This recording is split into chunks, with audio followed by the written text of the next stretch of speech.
Hello and welcome to the Under Center podcast. The regular season is in the books and we are ready to talk about the playoffs. Well, at least I am, because I am the only fan on this show with a team still going. And Reen, if I told you that even only as far back as the start of the season, we probably would not have believed it. But what hope can do. And now I have not shut up in the group chat about the fact that the Commanders managed to squeak their way into the playoffs. Not prettily.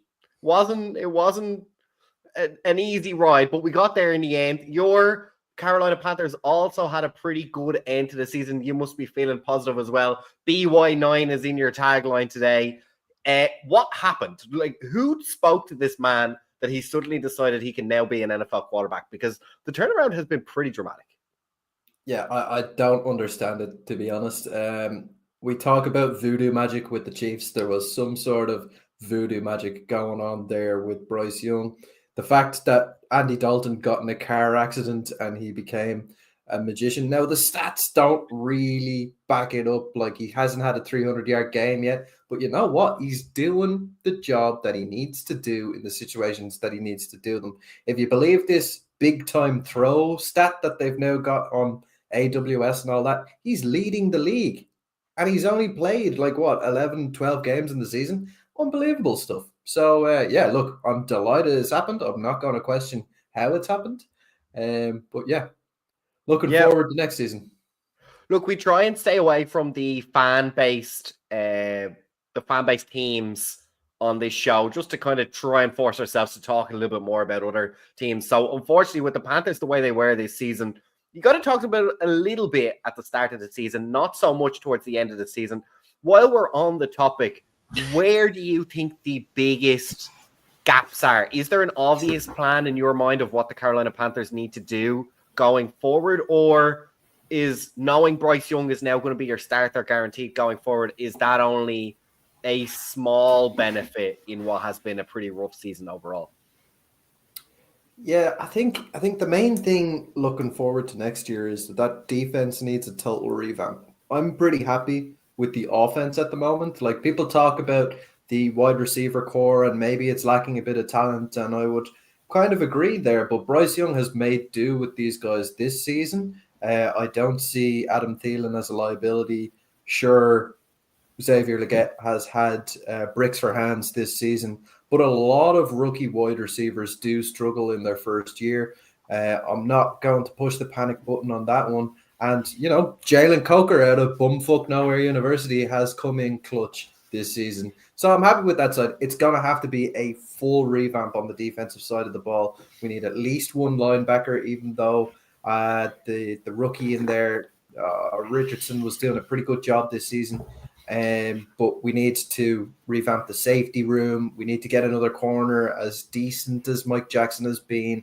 We need somebody who is at the level of JC Horn to kind of lock down that opposite side of the field.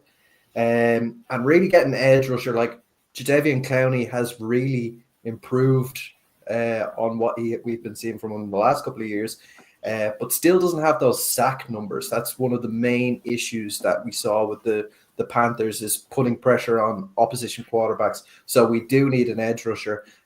Hopefully, drafting 8th overall, we have the opportunity to go and get somebody strong either at the cornerback position or the edge rusher position, and that's where I would see it going. Yeah, we haven't had a chance to really break down the draft yet. We will look forward. We try and get a couple of shows in pre-draft just to see our eyes have caught, the lay of the land, and kind of feedback to maybe, because I think at the moment on the NFL side of things, probably on the listenership, the draft is still the dark arts a little bit about what's going on and who's talking. So try and kind of later on in the season or after the Super Bowl, start to concentrate on the draft and give a kind of roundup of what the consensuses are and what we're seeing. Dara, welcome in. You had a few technical difficulties. I noticed your Seahawks have been unceremoniously dumped out of the playoffs, so you've almost immediately got the AFI gear back on, and I'm sure you're counting down the days until we can talk about happier. Hold on. I always have the Seahawks gear. Don't worry. Well, it is. Yeah, you've got it tattooed on you at some place, have you not, as well? No, I haven't gotten to that point just yet. Not Maybe the next time they win a Super Bowl, I will. But no, not just yet. Yeah, You get Carol tattooed over your heart, like just because that's where you want to keep him for now on Mike for McDonald. always. If Mike McDonald wins the Super Bowl for the team, I'll get him tattooed on my arse. So I don't mind. Right? I heard Super Bowl's a Super Bowl. I heard his name being floated around for some of the head coaching vacancies because there isn't that much talent, or at least evaluated talent out there. I don't remember the team that I was listening to. It might have been the Patriots, although I suspect they have their eye on Vrabel. But one of the teams that is now without a coaching vacancy could be the Are you talking about Pete Carroll? Yeah, I heard that Bears. he's kind of the Bears. That's it. And I think they were suggesting that he might be a good fit because they need a senior guy that can kind of take over a lot of the GM roles. And as soon as they said that, I was like, well, that's Pete Carroll, because we had this conversation of both him and the quarterback basically running the entire club, which to me didn't seem like the best option. But he might be making a comeback at only 93 years of age and some dementia.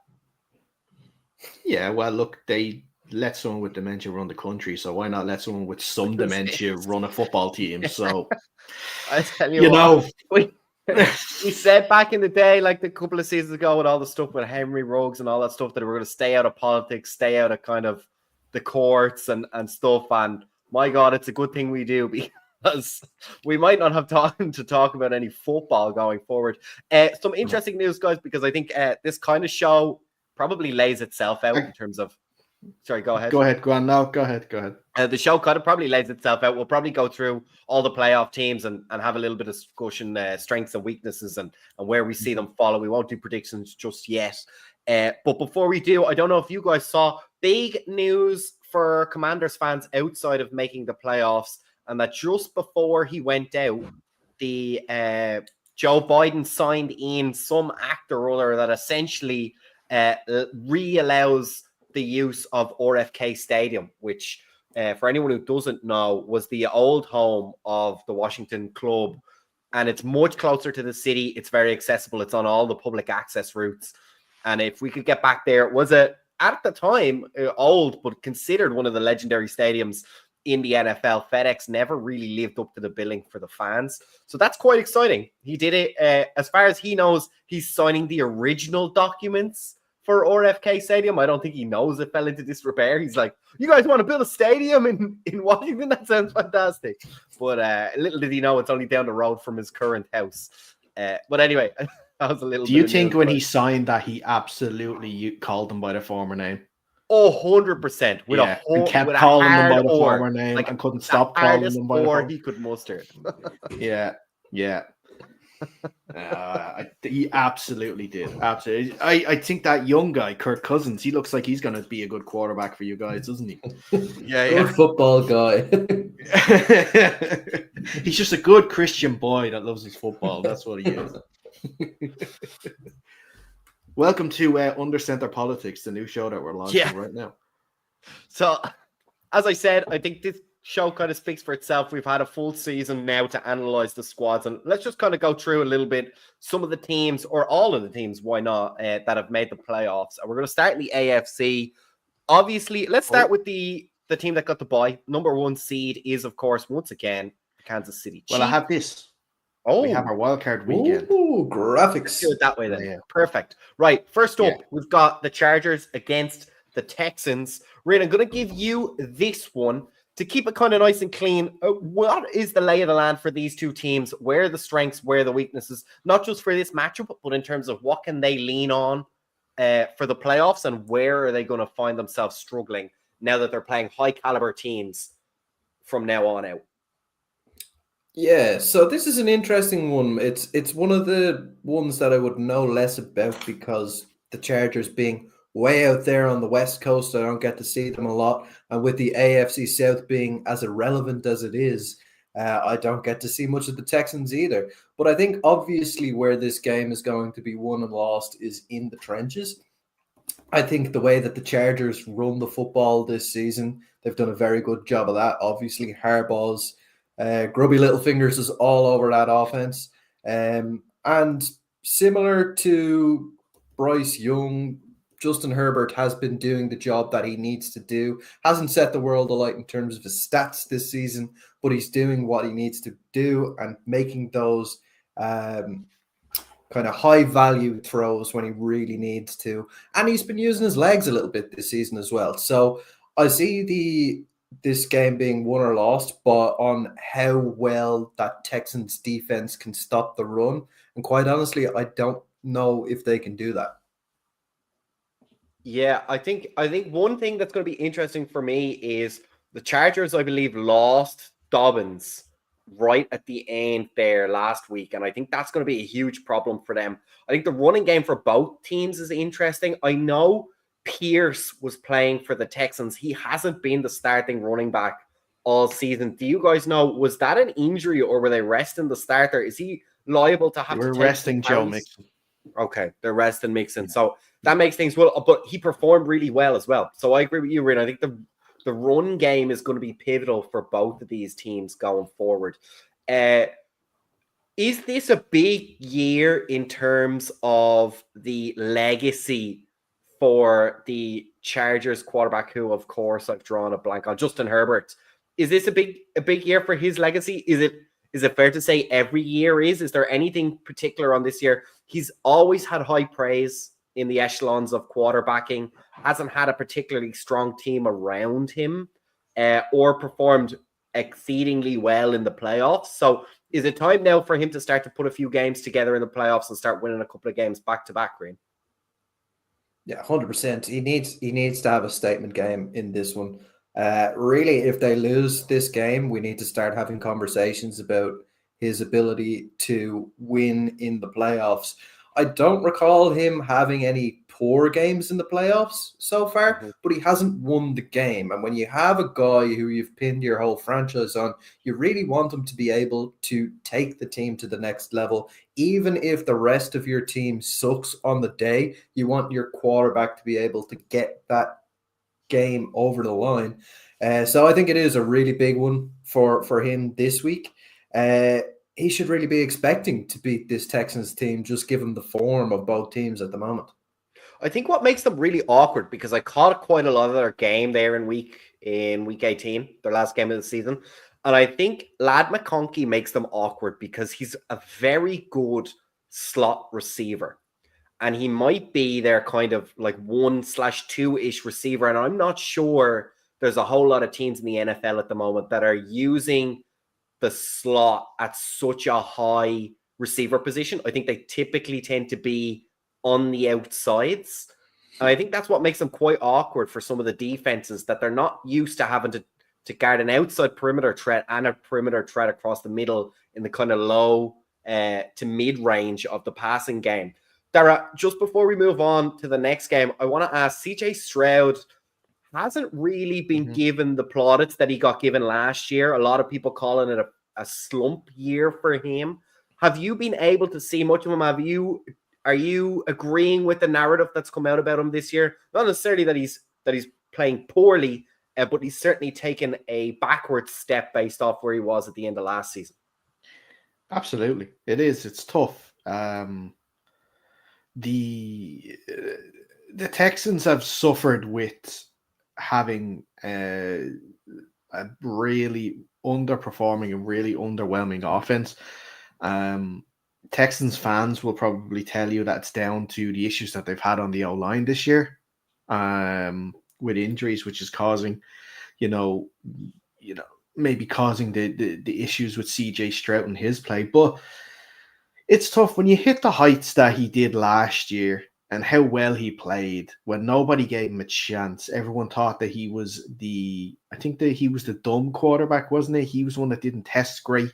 And then he just absolutely tore up with a Texans team that, won the division. And I think, did they get knocked out on the wildcard round last year as well?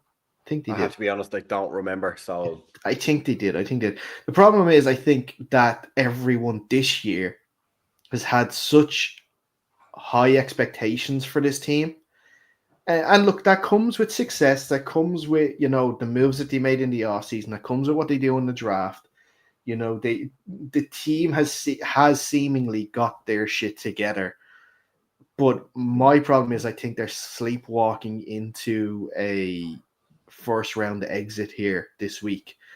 That is a seriously tricky game that they have coming up against a tough Chargers team that, although this side of the ball doesn't get a lot of plaudits, it's probably one of the most high functioning and, I think it was one of the top scoring defenses in the league this year.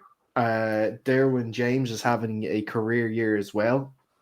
We all talk, like you mentioned, we all talk about Harbaugh and his offense and with Justin Herbert. And, there's a lot riding on this game for Justin Herbert, because if you remember the last time Justin Herbert played a playoff game was losing to the Jacksonville Jaguars after being up by 28 points at halftime. I think it was 28 points. I could be wrong. Could be 23. But the Chargers threw that game away, and that was the last impression that we've gotten of Justin Herbert in a playoff game. I think that was also his first playoff game as well. So, you want to get into that conversation with Herbert of being one of the best quarterbacks. He already is one of the best quarterbacks in the league, but you want to start, being called generational talent and being, in a top three. He wants to be in the same conversation as the Mahomes, a Josh Allen, and a Lamar Jackson. And to do that, you're going to have to win playoff games. So win this weekend. Yep. Moving on to the next AFC Championship match, we've got the 3-seed Ravens against the 6-seed Steelers. This one I think is going to be interesting. I've been saying all year, division games are weird. The two teams know each other so well. It's so difficult to predict. It tends to be when you get the most upsets or teams with a clear and obvious advantage. I think the Baltimore Ravens are coming in as 10-point favorites in the first round of playoffs, which is pretty significant. I think that's got to be, Dara, because the Steelers' offense has almost disappeared over the last 5 weeks of the season. It's really been tough to watch. And when you talk about teams stumbling into the playoffs, they might be one of the roughest teams in terms of arriving to the playoffs, freezing cold, and not starting to heat up as you would wish. Exactly. And they had this really good purple patch for a few weeks where Russ was looking like old Russ and, playing really well. And the Steelers are playing fantastic. And there's memes that go around online, and it's of as soon as Mike Tomlin knows that he's going to have a season above 500, then the team just goes to shite. And, it could be that's going to happen. I'm just having a quick look here because obviously the Steelers lost their last game. This is obviously a repeat of the game just before Christmas, which, of course, the Ravens won 34-17. And I don't know what is going to change in that amount of time from, what date was that? I think it was the 23rd, the 19th or something like that. I think it was Christmas Day. Was it one of the Christmas Day games? No, that was them against Kansas City. The 21st, it was the 21st that they played each other in Baltimore as well. And Russ threw a couple of interceptions that game as well. Defense couldn't handle Lamar. I don't know. I just think we always say as well, Lamar goes missing when it comes to playoff times as well. Like I mentioned about Justin Herbert needing this playoff game to go well for his legacy, you kind of think with Lamar, he needs to do it as well. He's gone missing in playoff games and just destroyed this Steelers team, whether or not you think they should be in the playoffs, and move on to the divisional round against, if you're the 3 seed, I guess maybe you'd end up playing a Chargers if they actually do beat the Texans, like I think they will. So there's a lot of pressure on Lamar in this game as well. So, we'll have to see. And Derrick Henry, they brought him in for this occasion. There's a lot of pressure on him. Mm-hmm. We'll have to wait and see.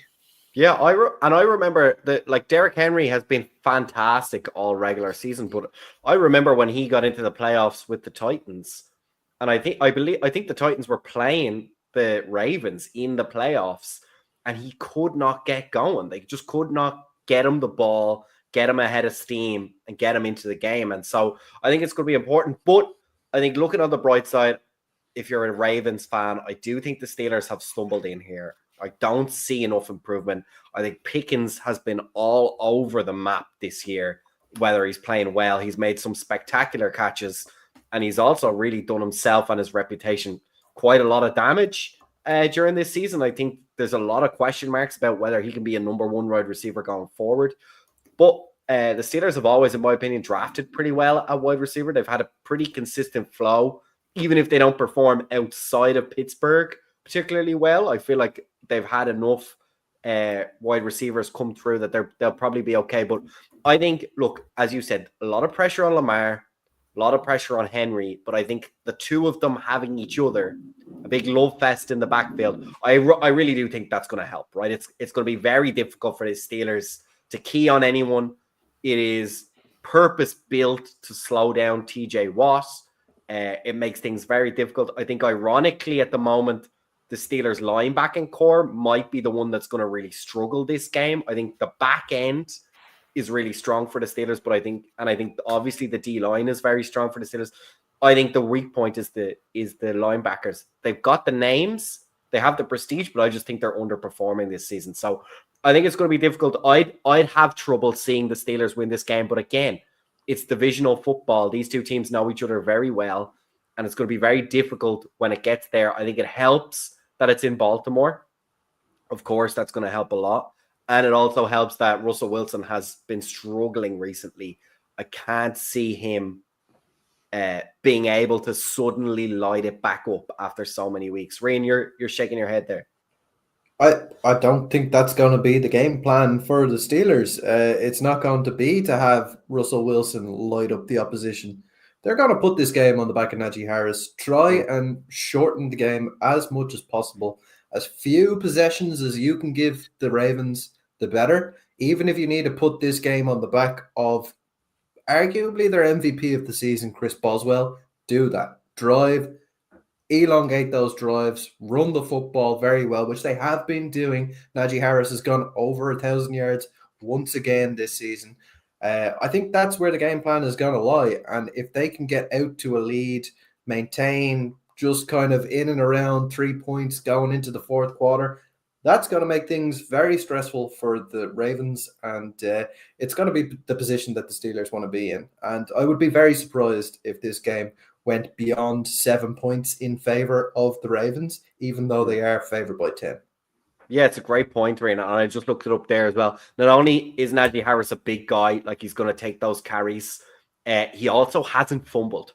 And that's going to be huge because you need to limit, as you said, you need to limit the time of possession for Lamar and Henry, because even if they start slow at any point, they can catch fire, and then it's just really hard to stop them. So that's a great point. We're going to move on in the interest of time. Next game, I think a lot of pundits are calling this one of the most intriguing games, like worst case scenarios for both of these teams. That's the Broncos traveling to the Bills for the final game of the AFC wildcard side of the weekend.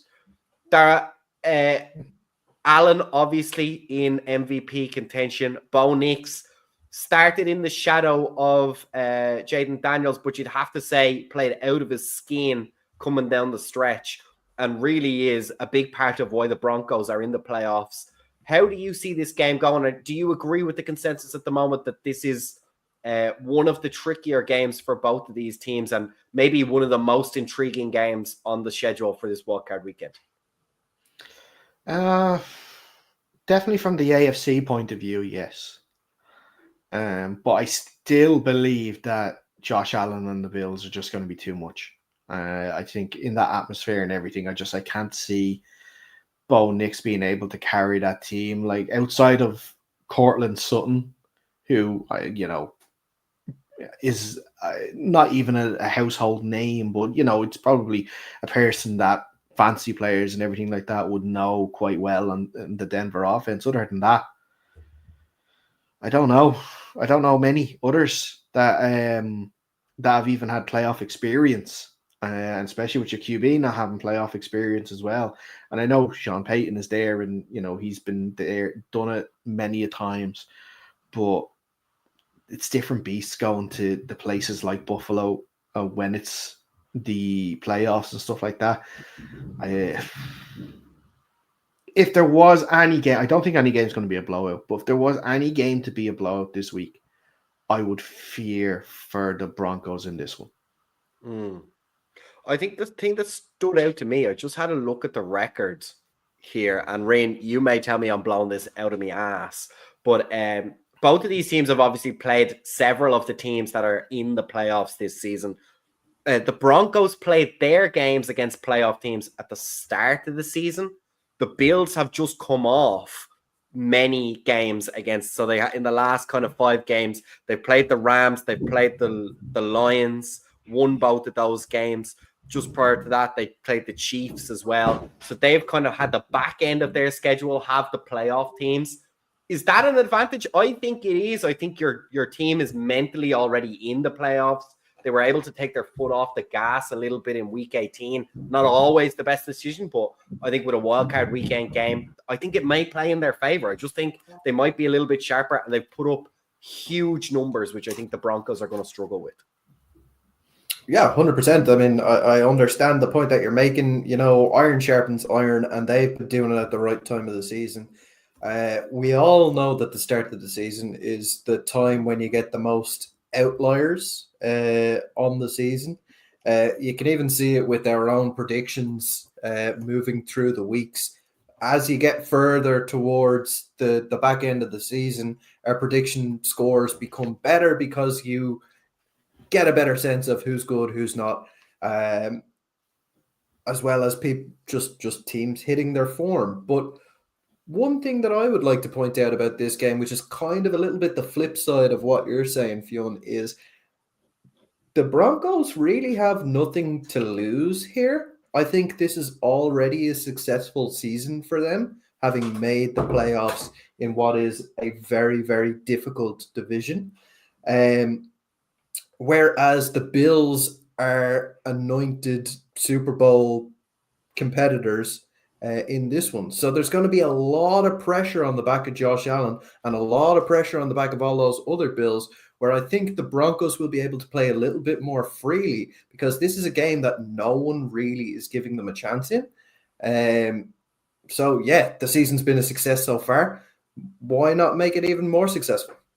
Yeah, well, look, before we move on, I'm going to give the coldest hot take ever, because at the end of the day, this is the number 2 seed against the number 7 seed. But I would have to say this has got to be, if the Broncos beat the Bills, this is a huge shock. And I think serious questions need to be asked. I know the pundits have kind of gone out of their way to say, oh, this is the worst case scenario for the Bills. In my opinion, it's pundit stuff. It's trying to find stuff to talk about. I don't think there's any It's chance also that the not Bills worst case scenario, right? Sorry to cut across you there, but it's not worst case scenario. If the Broncos had gone out there and lost at the weekend, they would have been against the Bengals.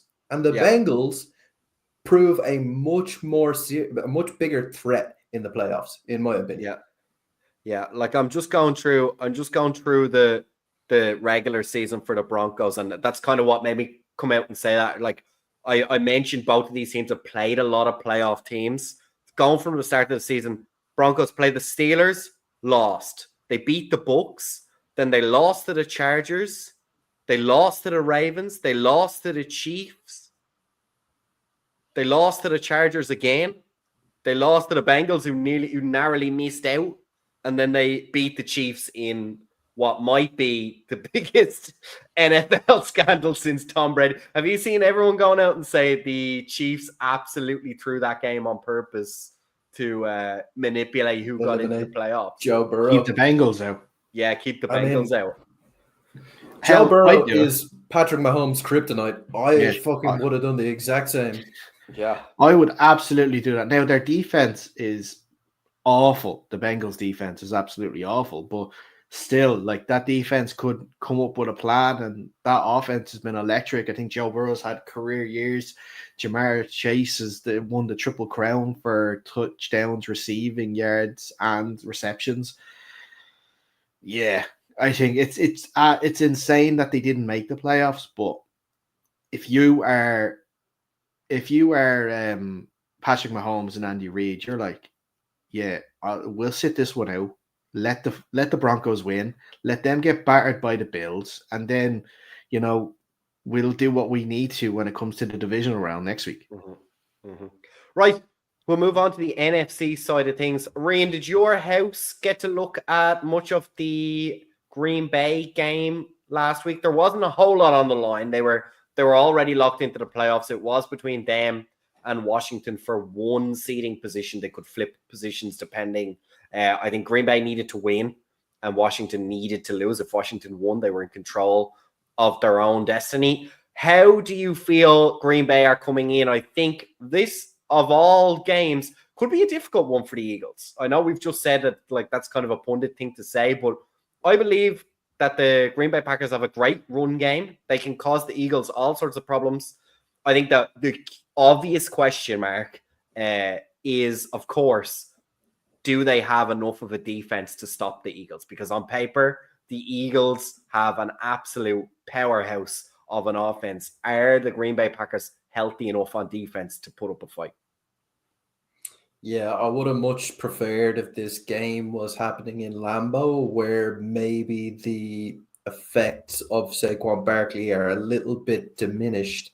But yeah, it's going to be an intriguing game. Like, if you cast your mind way back to game 1 of the season in Brazil, it was the Eagles versus Green Bay, and that was a cracker of a game. The Green Bay, in my eyes, did enough on defense to show that they could roll with that very potent Eagles offense.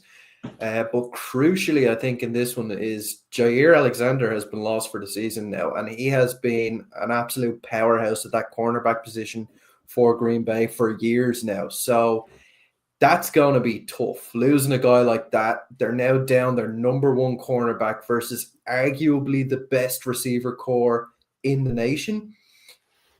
I don't have a whole lot of faith in Jalen Hurts, but those receivers can do special things, and all on the back of that run game, which has been exceptional with Saquon Barkley. It's going to be a tough one for Green Bay, and they're coming in a little bit limping, a little bit beat up. Jordan Love left the game at the weekend, and coming off the back of a loss to the Bears, it's not a good look.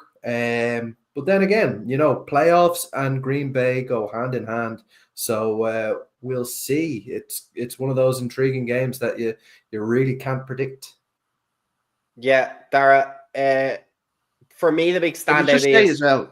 Sorry, how mad it is that Green Bay made the playoffs, and they lost every divisional game they had this year, apart from the one in Soldier Field where they were a missed field goal away from losing. But they're the only games they lost all season. It's insane. Well, they also lost to the Eagles week 1. Oh, they did. Yeah. You're right. For me, the huge question mark in this game, and again, just in case anyone doesn't know, this is Eagles coming in at 2 seeds, Packers coming in at the 7 seeds. For me, I struggle to see how they're gonna get Jordan Love involved in the game through the air. I think the Eagles this year have hit on 2 exceptional rookie cornerbacks in Cooper DeJean and Quinion Mitchell. Is it the guy on the outside for? I think they've been played exceptionally well this year. The D-line have replaced Fletcher Cox like he wasn't even there. It's been really impressive. So my big question is, I think the run game for Green Bay is really, really strong, but I don't know if they have enough in the tank in terms of the air game, the passing game, to be able to really impact and put any significant pressure. I wouldn't be surprised if this game starts really slow, if this first half nearly is like within 3 points, and it's more because that the Eagles are misfiring the Packers are putting any significant pressure on them in terms of the game. Dara, how do you see, what can Green Bay do offensively that is going to cause trouble to this Philadelphia team? Well, I think there's one aspect of the game that we haven't talked about yet, which can get in Philadelphia's own way, not in their own way, but can cause trouble. Jalen Hurts is still in concussion protocol. That's true. That could be a big factor. I would be shocked if he didn't make it out. Like these players seem to make it out in 4 days, and he went out in the Washington game, right? Or did he get another? No, yeah, he didn't play last week because of it. Fucking 3 in a quarterback in week 18. McVee, something. I think doesn't he do the jerseys for the Irish Olympic team and all the GA clubs? He says. He's multi-talented. That's what he is. He's multi-talented. He's vertically talented. Yeah, it's because it's a little strange that he's still in the protocol in week 2. Yeah, that's a little concerning. Mm-hmm. So that's a big, obviously, thing that can help Green Bay win this game. I don't know, Reen, you'd probably know better than I do. The loss of Christian Watson, is that a big thing that he's going to be out now? It is pretty big because that wide receiver room as well has been a little bit tumultuous lately. There was the issues with Romeo Dobbs in the middle of the season. I'm still not sure he's fully back to what he should be doing, to be honest. So yeah, it is a big loss because I think where Green Bay benefit is having 3 strong wide receivers, not exactly elite names, but 3 strong wide receivers on the field at the one time, difficult to cover. You take that down to 2. I don't know, with that backfield, I mean, I think Ryan, I have the stats on front of me. I think you're bang on. None of the wide receivers got even close to 1,000 yards. You had Reed at 857 to end the season. So yeah, I think that bears out. Kraft, the tight end, is the next biggest at 707 yards. So I think it's fair. Reed went over 1,000 scrimmage yards. I think he had possibly. I'm looking at the receiving yards here in front of me, so you might be bang on there. The one thing I'll ask you, and I kind of cut you off a little bit, so I apologize, but what do you think about maybe seeing Josh Jacobs appear both on the ground and in the pass game? He's got kind of modest passing figures, but I think that could be a benefit of that kind of almost double option, triple option in the terms of run pass. Leak we saw, who was it? I think it was the Lions had a great kind of running back leak where he went up the B gap as opposed to kind of running a wheel route out the back, and it really worked well. I wonder, could we see him in the pass game? I don't know if he's necessarily known for his catching ability, but could be an interesting wrinkle, as you said, with Watson out. Yeah, 100%. I mean, it's worth a try. If they were going to really focus on having the passing game revolving around the running back, they would have kept hold of oh my god, his name has left my head. The guy who was there last year, moved to the Vikings. Who was there last year? Moved Aaron Jones. Aaron Jones, yeah. If they were looking to focus the passing game around the running back, they would have kept hold of Aaron Jones.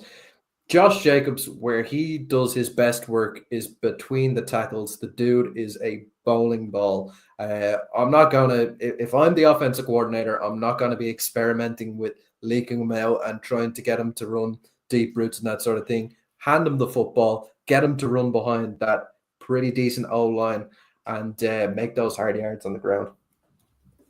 Yeah, look, I think an uphill battle for Green Bay, but we'll see what they can do there. In the middle slot of Sunday, the first of the NFC playoff games. Next up, late 1 a.m. Irish time, the Washington Commanders go and face the Buccaneers. I believe the last time Washington played a playoff game was against the Buccaneers, when I think we had the heroics from Taylor Heineke coming up just short of beating the Tom Brady-led Buccaneers. The year, I believe that's the year they won the Super Bowl. So that'll be interesting. I don't think it's going to be an unpleasant atmosphere for Washington in terms of like the hostility of the crowd or anything. I don't think it's going to be too difficult to play. Certainly will be nice to play in the nice warm Tampa sunshine this late in the season when everyone else is kind of playing cold weather games. But I think for me, it's quite obvious that the big problem Washington are going to have is stopping the run game. They are, I believe, third worst in the league for both yards per run and rush yards per game, which is a big problem. Deuce Vaughn, who's literally a Nepo baby midget running back, doubled his season yardage against Washington in that Week 18 game for the Cowboys. So that doesn't bode well.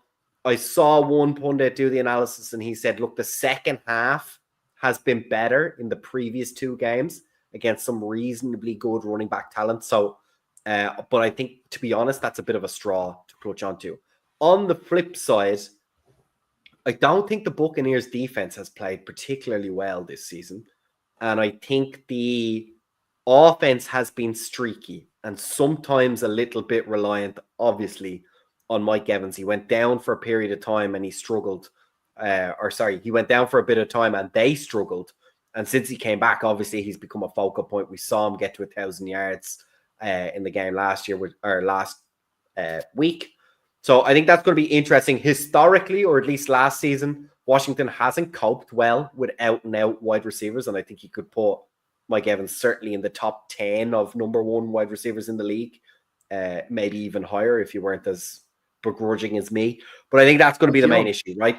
Yeah. Sorry, Sean. It's the greatest matchup ever is this weekend as well between Washington and Tampa Bay. Marshawn Lattimore against Mike Evans.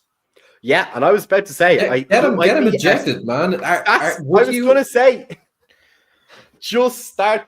Would you take a Lattimore ejection if it gets Mike Evans gone? And I mean, who was it? The 49ers. And who are the 49ers playing Week 18? The Cardinals. The Cardinals.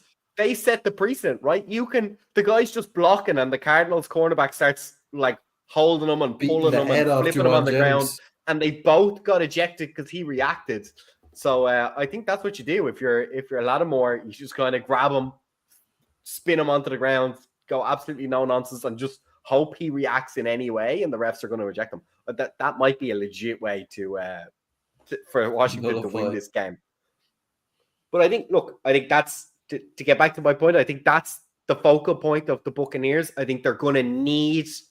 I think they live and die on whether Mayfield has a good game, and I think that's maybe obvious to say for the quarterback, but I mean it down to the point where if he has a bad game, it doesn't matter how good everything else is working, he can derail this team because he's making poor decisions, throwing interceptions and scrambling when he shouldn't.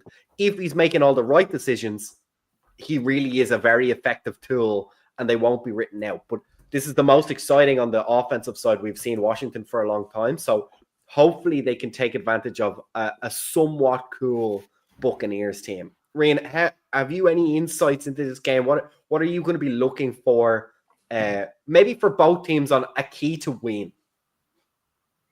I think the key to win for the Buccaneers is to get Bucky Irving going early. We see teams in the playoffs sometimes try to get cute, move away from their bread and butter, but the Buccaneers have been running the football extremely efficiently this season. They're coming up against one of the worst rushing defenses in football.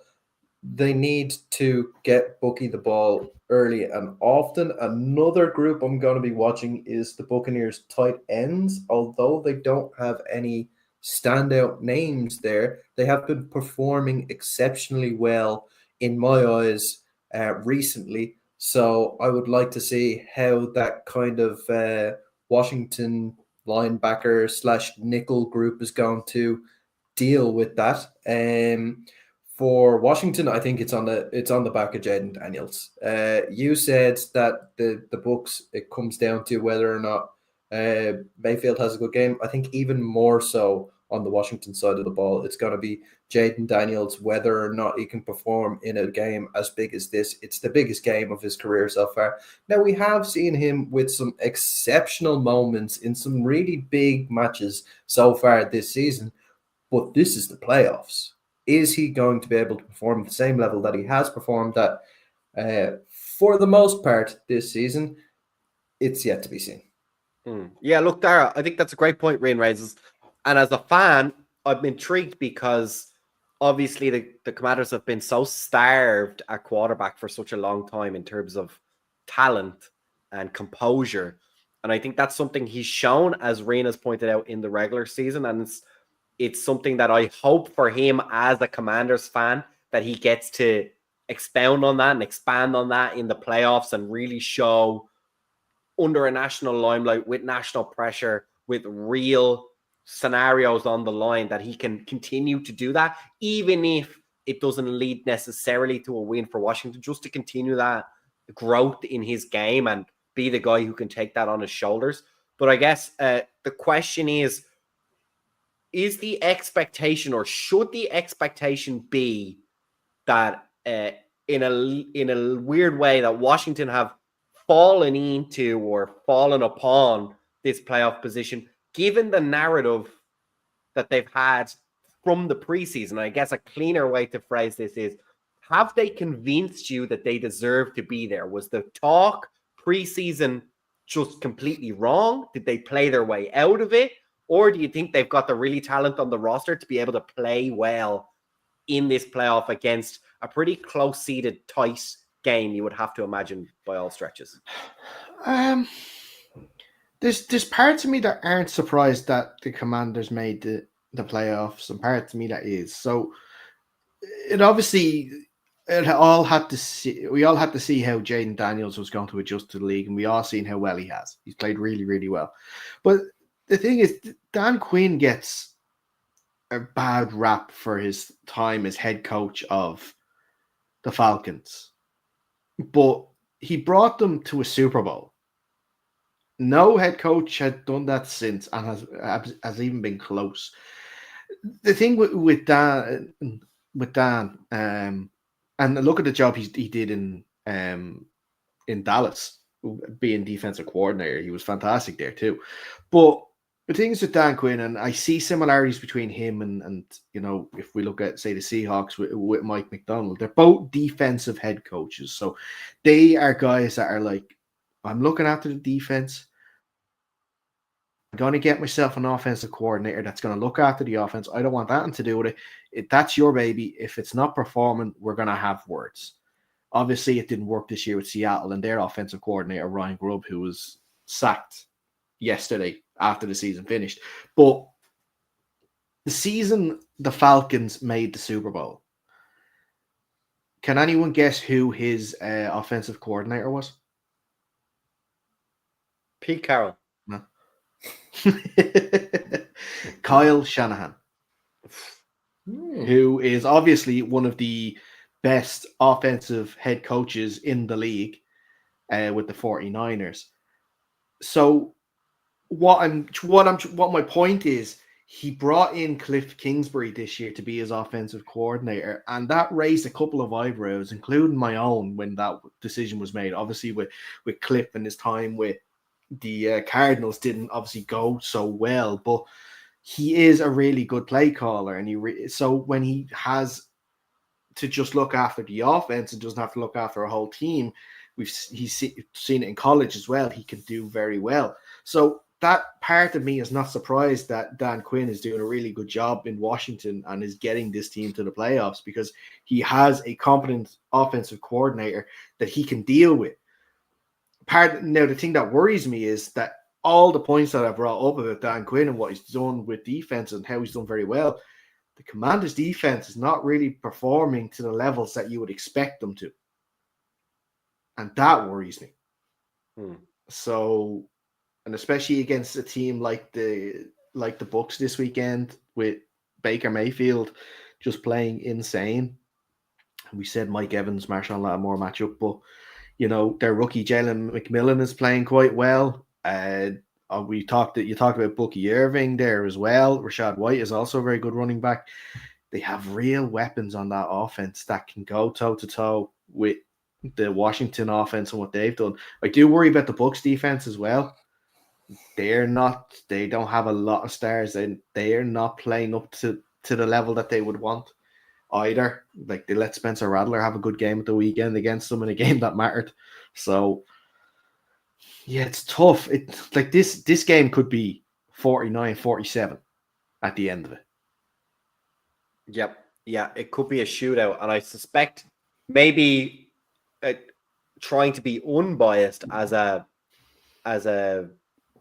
bipartisan fan or a fan with no stake in the game might be the best game of the playoffs, to be honest, in terms of score and just openness in general, because I think both of these teams have to get their offense hot in order to feel like they've got a good chance of winning the game. Now, having said that, there's always the risk it goes the opposite direction, and this is a 6-3 kickoff, and nothing really happens at all, and no one can get anything going. So, look, I certainly will be watching that game intently, probably the next day, let's be honest, with a 1 a.m. kickoff time. But look, I think What it'll be sort really of fan interesting. are you?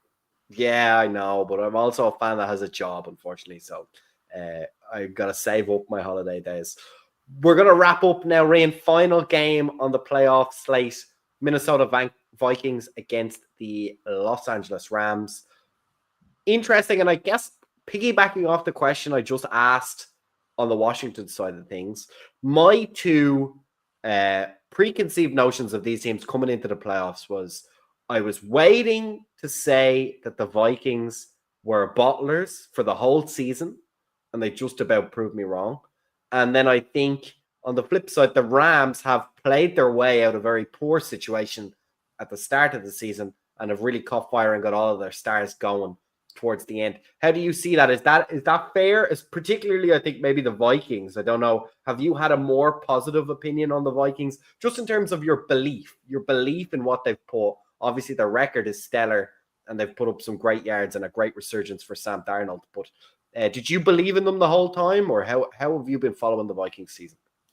Yeah, I mean, they've played stellar football from the get-go, really, on this one. If you had to ask me last week in a game between the Vikings and the Rams in the first week of the playoffs, who was going to win, I would have said the Vikings, no problem. It'll be a walkover, and I'm still kind of leaning towards that side. But the only thing that's sticking in my mind is that performance that they had against the Lions this week. They were dreadful. Sam Darnold looked like the Sam Darnold of old in that game. Really wasn't pretty to watch. So hopefully that's just a bit of a duck game for him. There wasn't a huge amount on the line in that game outside. Well, actually, no, there was. There was the number one seed in the NFC. And he sucked really bad. So I'm hoping that's just one blip on the season, because I do want to see Sam Darnold succeed. He's a likable guy. Didn't obviously manage it out here in Carolina, but that's okay. On the flip side of that, the LA Rams, I got to be honest, I think they're one of the worst teams in the playoffs this year. And I think their record proves that as well. That NFC West was looking like a very strong division at the beginning of the year, and it turned out to be one of the weaker ones in football. Just being honest, it was pretty poor this season. Stafford is aging. They've struggled with some injuries at the wide receiver position. I just don't see them getting by that Vikings defense. The Vikings defense has been excellent, and the LA Rams have at times shown decent amounts on offense, but not enough for me to take this game. Yeah, Dara, the bookies seem to agree with Rain. They have this as the tightest playoff game among the whole slate, only a 1.5 point favorite for the Vikings. And I just had a look there while Ray was chatting at the Vikings season, and something very interesting has caught my eye. The Vikings only lost 3 games in the regular season. The first 2 games that they lost were back-to-back. First off, lost to the Lions, Next, lost to the Rams. Is history going to repeat itself with an end of season loss to the Lions and then a playoff loss to the Rams? I'm quite pleased with myself that I noticed that. That's actually fair play to you. you. It's where we had a team of analysts going through. I And, know, right? We don't even play for NFL Next Gen. I thought you were going to say it's almost as if we do research before the show. Isn't No, it? we don't even write down notes when we're watching these games. No, I don't think so. I still don't know how the Rams have made it to the playoffs winning the division. I know obviously the 10-7 record, very good for them, very nice, well done, all that other shite. And they somehow beat Buffalo at home 44-42, but if you look at the games after that, they beat San Francisco 12-6, they beat the Jets 19-9, they beat Arizona 13-9. It's not an offense that's scoring at the moment. Mm-hmm. I think they live or die by Kyron Williams. If he is playing well, they have a chance. If he's not, then you have to rely on the wide receivers. And, Puka Nacua is a very, very good receiver. We all know how good Cooper Kupp has been these past few years, but I think as he's starting to get older now, he's starting to go in the background a little more. He's not really that wide receiver one. But yeah, this Rams team have lost games to Chicago this year. They've lost to Philly, they've lost to Miami. But they have beat the Bills. And I know, and they have beat the Vikings already. But I think the Vikings will learn from that game. Well, it was so far ago as well. It was so in the start of the regular season, or week 8. Yeah, it was week 8. Yeah, and it was a Thursday night game as well. Yeah, losing to Miami for me is criminal because they cannot beat playoff teams. Historically, cannot beat playoff teams, and here they are beating the LA Rams. It just doesn't sit right with me. I see this going very poorly for the Rams. 1.5 points is an insane favorite to be given the Vikings in this one. They should be 10-point favorites. Rian's saying hammer the over, or not the over, hammer the favorites. Yeah, cover the spread. Cover the spread. Yeah, interesting. Spread the butter. I can't say it. And look, they're probably going to make me look stupid because I said earlier on in the season that I think when they were like 3-4 or 2-4 or something like that, or 1-4 maybe, that I said that Sean McVay is going to quit after this season, and it just because it all seems to be falling apart, and then they go and win 9 out of the last 12 to go and win the division. So they've had a lot of luck. I'll just say that, a lot of luck to get and win that division. But they let New England score 22 points on them. Yeah, and Stafford hasn't thrown. I'm just looking back until the Arizona game. Or sorry, that's the wrong. Stafford hasn't thrown over 200 yards in 5 of the last 6 games, which is just really not going to be good enough if you need to beat the Vikings, because at the end of the day, even if they're playing poorly, they can score fast, always have. Justin Jefferson can blow the top off any defense at any given snap.